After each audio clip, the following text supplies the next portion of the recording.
Circulando. Aqua Prados, amigos, ellos están en Galerías Prados del Este.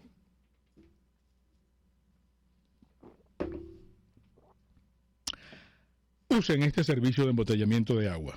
De verdad lo recomendamos.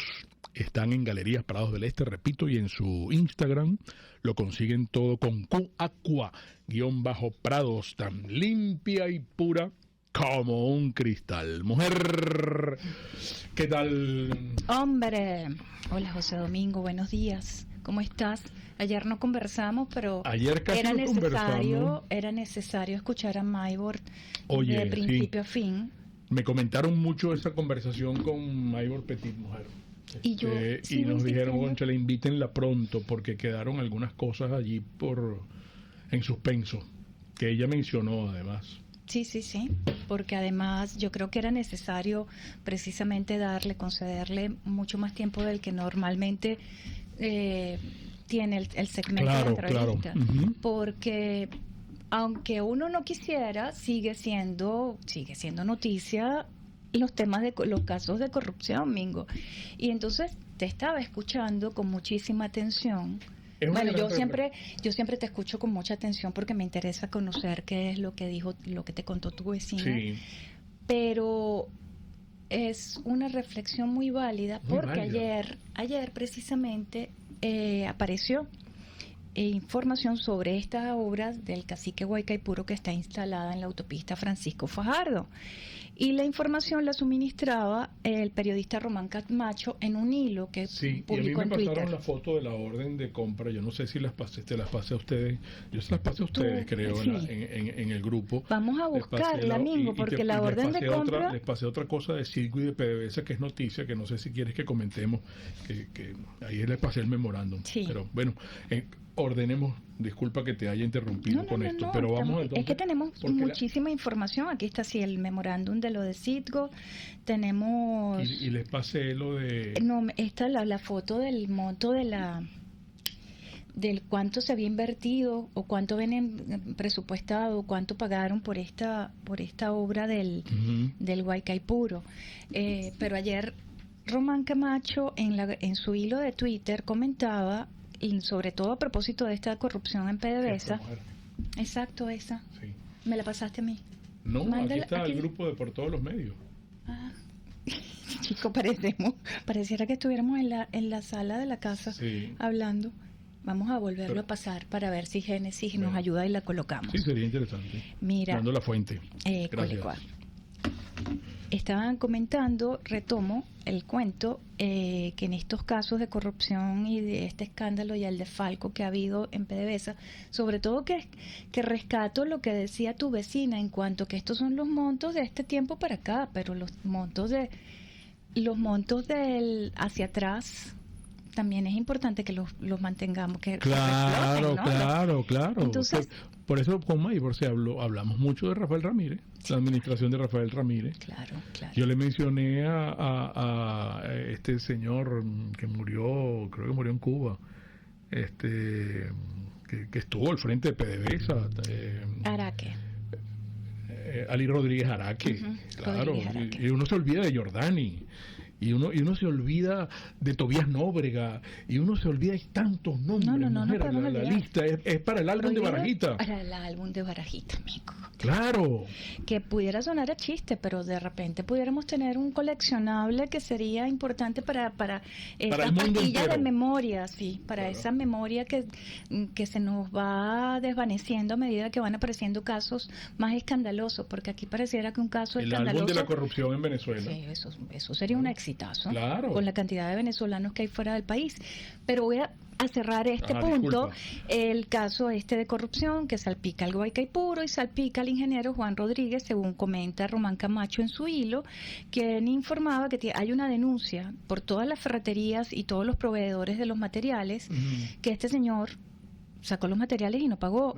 E incluso están comentando que el caso fue planteado al Ministerio Público y por razones que se desconocen, este caso no prosperó. No lo han investigado como se esperaba que se investigase. Camacho explicaba que este funcionario chavista tiene la denuncia ante el Ministerio Público, abro comillas, pero el proceso se encuentra paralizado porque misteriosamente el sistema judicial interrumpió el proceso que llevaba a cabo la Fiscalía. Misteriosamente. Sí. Además destacó que Rodríguez usó su empresa, por eso me llamaba tanto la atención lo que te decía tu vecina, su empresa Construcciones Leirol C.A. para adquirir los materiales y les decía que era una obra del gobierno, que él era viceministro y al tener los recursos les pagaba. Uh-huh. La deuda ya asciende a $150,000. Que es un poco también uno de los delitos con los que imputan a estos detenidos por casos de corrupción, alardeamiento. Sí. Eso es uno de los delitos con los que están imputados. Pero, bueno, dicho esto, después retomamos más adelante todo esto. Sí, estamos al aire. Solo que se resetearon los equipos y ahorita lo volvemos a poner para que vayas viendo cómo va la transmisión.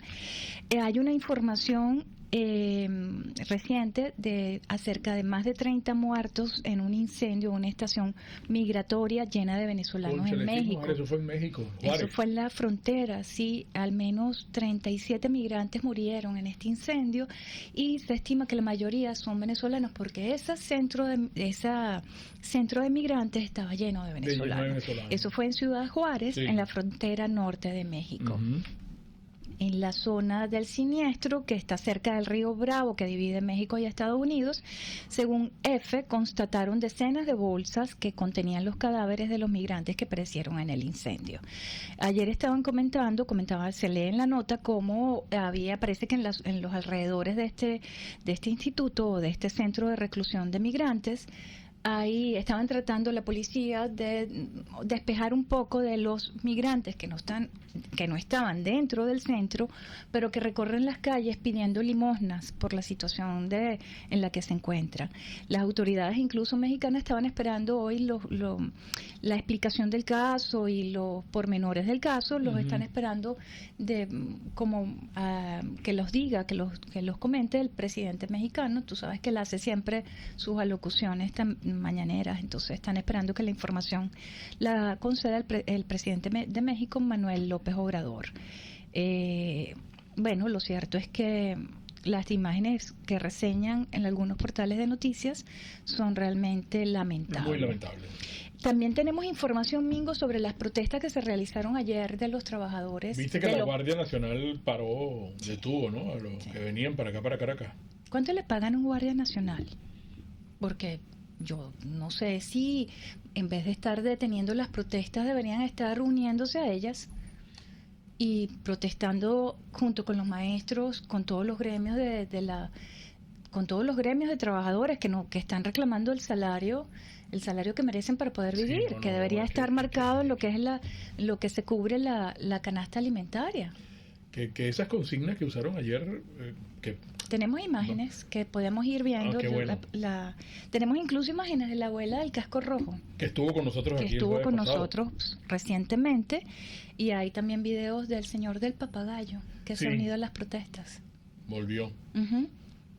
¿Qué comentabas? Que te interrumpí, yo también te interrumpí, Mingo. ¿Qué ibas a decir sobre el contraste grosero que hay entre lo robado y lo que necesita esta gente que está en las calles? Y mi misma vecina hablaba y ponía el ejemplo de unos hospitales, el Vargas, el JM de los Ríos, el resto de los hospitales. Pero esta gente se cogió el dinero, se robaron el dinero. Entonces, bueno, wow. El resto de los hospitales del país. Sí. No me acuerdo si lo comentamos, pero hubo un caso reciente de una señora que lo comenta tu vecina, la señora. Es un caso de una señora que le da un ataque de preeclampsia y la ambulancia del hospital a donde la llevaron en primera instancia no tenía gasolina, uh-huh, y la señora se muere, amigo. Sí.